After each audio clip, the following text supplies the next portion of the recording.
bodies weren't falling for him at some points in that fight. But I believe we won that fight.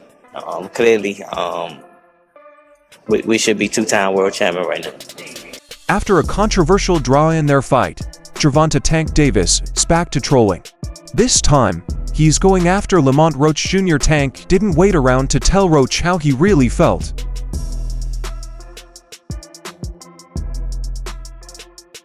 In addition, Tank's rivals' comments about his pretty bow act in the ring set up perfect fights for him in the near future. However, it seems that Tank's only goal is money, which was made clear when he talked about the fighter he would call out if he beat Roach. Who were you gonna call out? What was the plan originally? I think he was here. Tank gonna do him. He came in my locker room. Shakur Stevenson? He wasn't in my locker room. Rick Paul?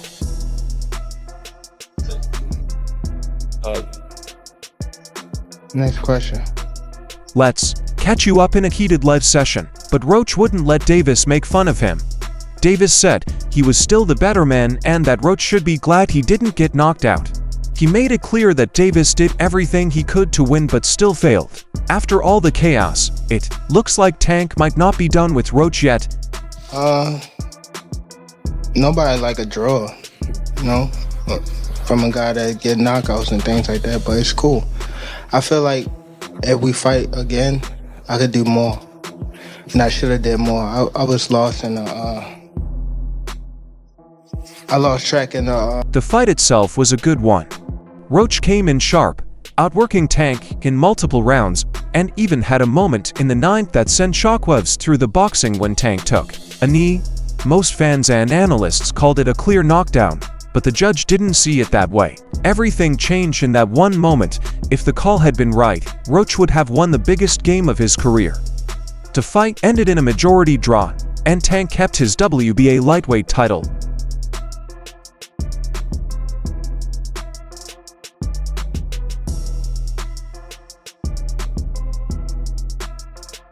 Despite the controversy, Tank has been in full troll mode ever since he hopped on social media the moment he got the chance, reminding Roach that he was still the king and that a draw wasn't enough for him to claim victory. "You should be thanking me for not ending your career," Davis said in one post. In another, he flat out ignored Roach's performance, saying, "You had the fight of your life, fans still couldn't beat me, but Roach isn't the type to just sit back and take it." He fired right back, telling Tank that he knew the truth. Davis gave it everything he had and still couldn't put him away. They was both eager. We watched the fight, they was both fighting each other. Sometimes they stood right in front of each other, just trying to figure out where the holes was at. It was a very skillful fight. And which is one of the things that when you fight somebody that you know that. "You know what happened in that ring," Roach said during an Instagram live session. "You felt it, you did your best, and you couldn't beat me, told you I was no Frank Martin." It was a direct challenge, one that Tank clearly didn't appreciate. Davis then went on to talk about his excuse to take a knee in the fight. It didn't take long for Davis to respond, and this time, he went even further. "Man, y'all keep talking about that knee," he said. "I took a knee cause I wanted to, not cause he did anything special. I was just chilling thinking about what I was going to eat after the fight, but everyone knows the truth." The moment was a rare sign of vulnerability from Davis, and Roach is using it to keep the pressure on. And I thought I was doing my thing, so I'm not really that frustrated about that.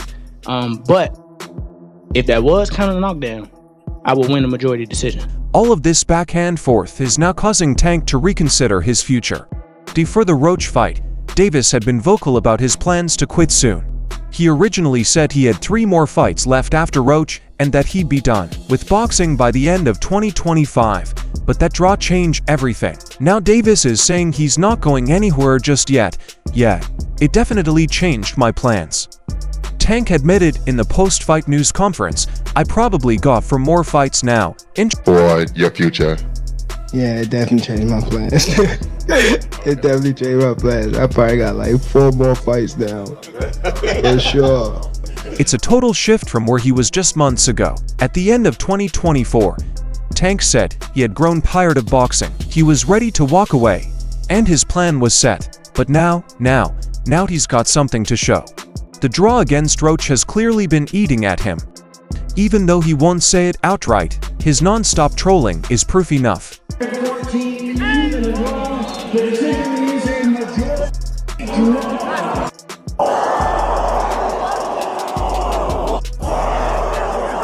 But, while he's at that, Kesan Davis is on a mission to expose him, and he's not holding anything back.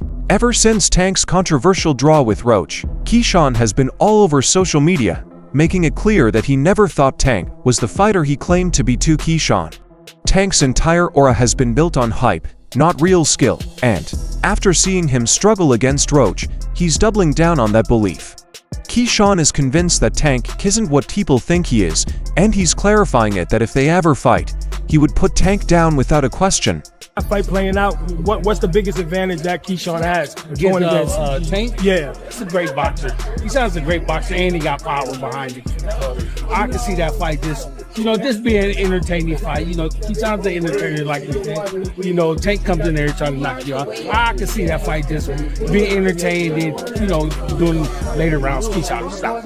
Yeah. Kesan first spoke out on Instagram Live, and he took no time tearing into Tank's performance. "I feel like Lamont won. Let's start there," he said, making sure everyone knew exactly where he stood. "I feel like Lamont definitely won a draw. It is what it is. I ain't hating on the chose, but I did feel like Lamont." Roach pulled it off, but he wasn't just saying his opinion, he was backing it up with facts. Had the 9th round knee been ruled properly as a knockdown, Roach would have won on 2 of the 3 scorecards, making him the new WBA lightweight champion. Instead, Tank kept his belt, and the controversy only added to the talk about whether or not he's really the best at 135. If they ran it back, you all already know what would happen. Kesan added, clarifying it that he thinks Roach would win a rematch without question. The nigga's trash. Not. I'm talking about the opponent. Ass. I just don't like how. But this wasn't just about Roach, this was about Kesan putting himself in the conversation. He doesn't just believe Roach beat Tank, he believes he himself would do far worse to him. "I'm the best at 135 men," he said confidently. "Either one of them guys, I'm knocking them outward." He wasn't hesitant, he wasn't unsure, he was speaking like a man who already knows what's going to happen. "I'm telling you, if you give me either or before their rematch, I'm f***ing that rematch. They are getting put, I ain't playing, I'll put all these guys down." The message was clear. Tank and Roach can run it back all they want, but it doesn't matter because if Kesan gets to either of them first, he'll be the one taking over the division. But I don't want to fight one of them. You know what I'm saying? I don't care who I fight at this point. I don't care. But I'm telling you, if you give me either or before they rematch, I'm fucking their rematch up. They getting put. I'm telling you, I ain't even playing. I ain't playing, bro. I'm young. I'm on fire. I'm young and I'm on fire. And then came the moment where Kesan really let Tank have it. "Don't say Tank will knock me out anymore. I'm shutting that down right now. Don't fix your mouth to even say this man could knock me out. Crazy." It wasn't just trash talk. It was a full-on dismissal of everything Tank has made his name on. The knockouts, the fear factor, Kesan doesn't see any of it as real in his mind. Tank has never faced anyone like him, and he's letting it be known that the moment they step in the ring, it'll be a different kind of fight than anything Tank has experienced before.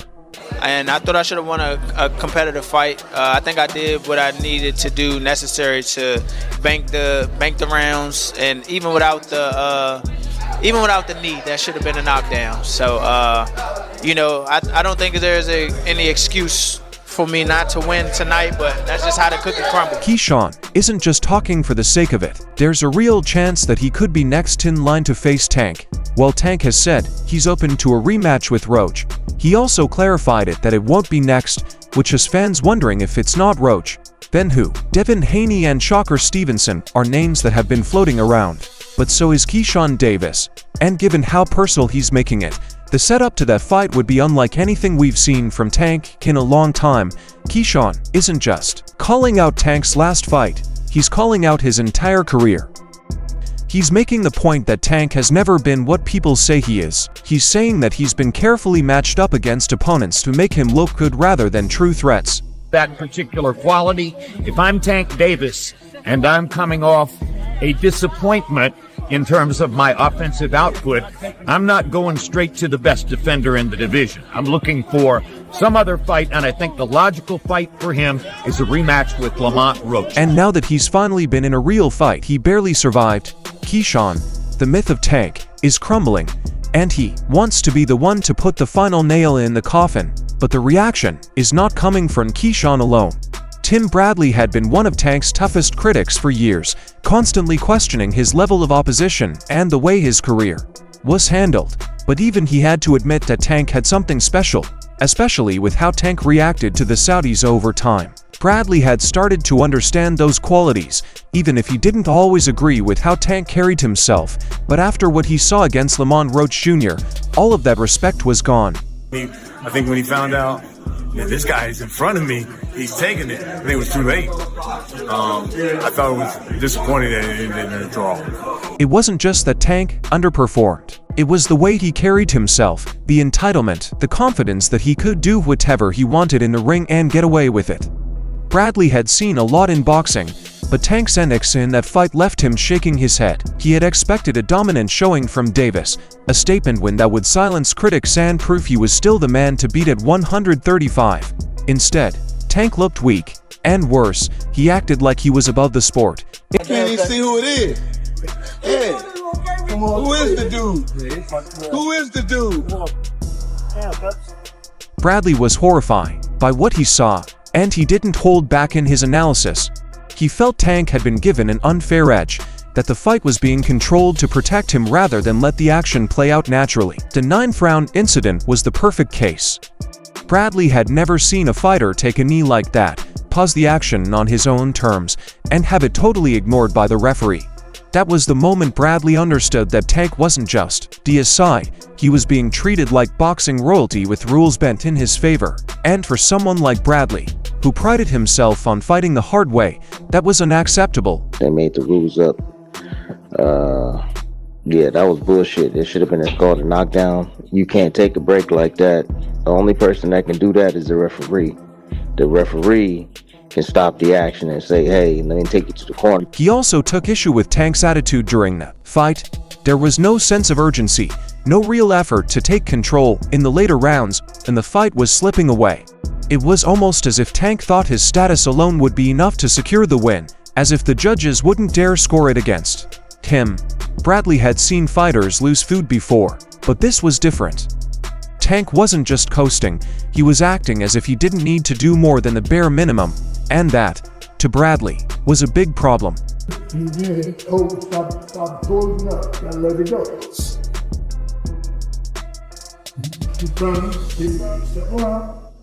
Bradley was particularly irritated because he had actually started to come around on Tank. He had given him credit after his knockout win over Ryan Garcia, admitting that Tank had shown patience, timing, and a high ring IQ. He had even supported Tank against some critics who claimed he was overrated, arguing that his power made him one of the most dangerous fighters in the sport. But this fight changed everything. Tank's unwillingness to push himself, the way he leaned on his status rather than his skills, made Bradley question whether he had ever been wrong to give him that credit in the first place.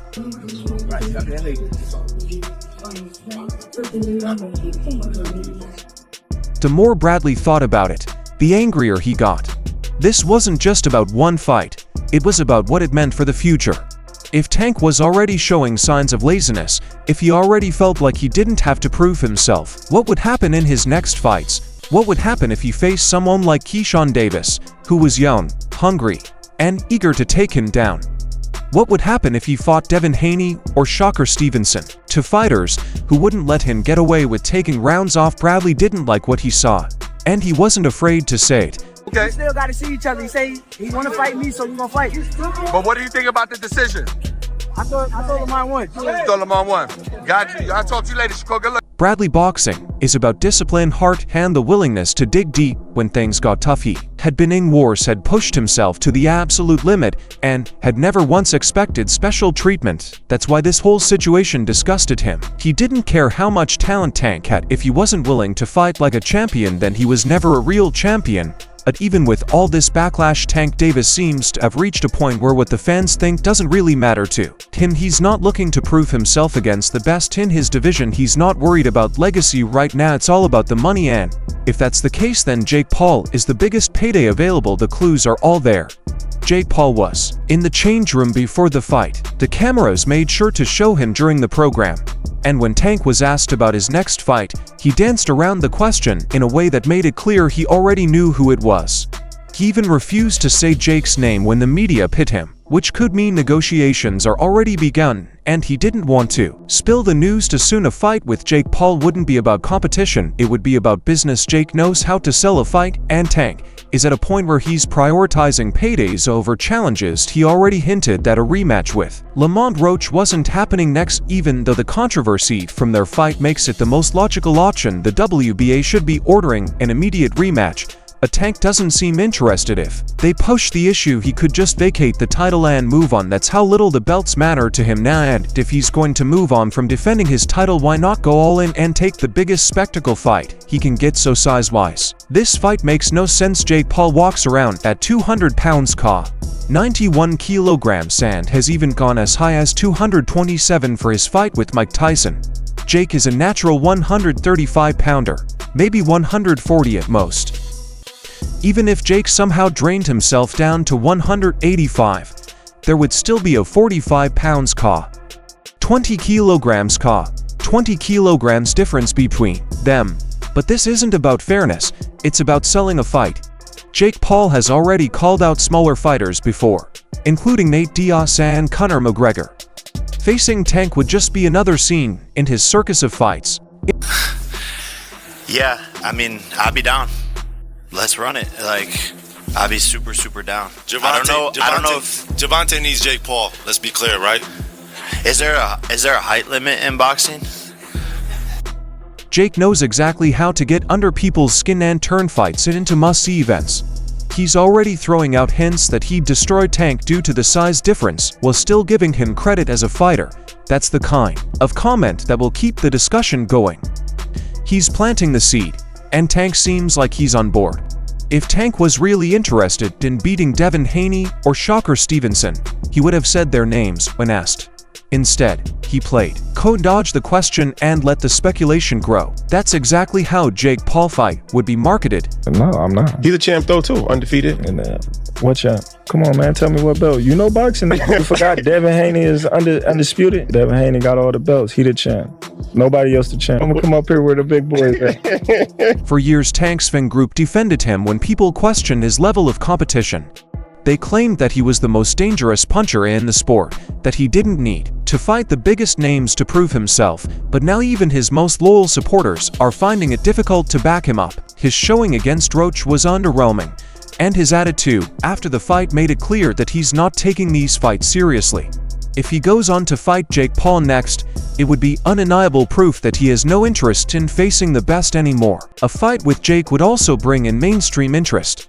Tank has always been a star in the boxing world, but Jake Paul brings in a totally different audience. This would be a fight that sells purely because of the stars involved, not because of any real competition. Casual would eat it up and hardcore boxing fans would hate it, but either way would make money, and at this stage that seems to be the only thing Tank cares about. Some might argue that Tank is just trolling, that he wouldn't actually go through with fighting Jake Paul, but the fact remains he hasn't denied it. When the idea was brought up, he didn't shoot it down, he didn't laugh it off, he just moved on to the next question. That's not how a fighter responds when a ridiculous rumor is brought up. That's how a fighter responds when something is being negotiated behind the scenes. The biggest problem with all of this is that Tank still has unfinished business at lightweight. He has top-tier challengers waiting for him. Fighters like Shocker Haney and even Kesan Davis have been calling him out non-stop. If Tank wants to show he's the best at 135, those are the fights he needs to take. But if he chooses to fight Jake Paul instead, then it's clear he's given up on being great. He's no longer trying to build a famous career, he just wants the biggest bag possible. And right now Jake Paul is that bag. What do you think is next? And do you think Lamont Roach beat Tank? Share your thoughts below and subscribe for more.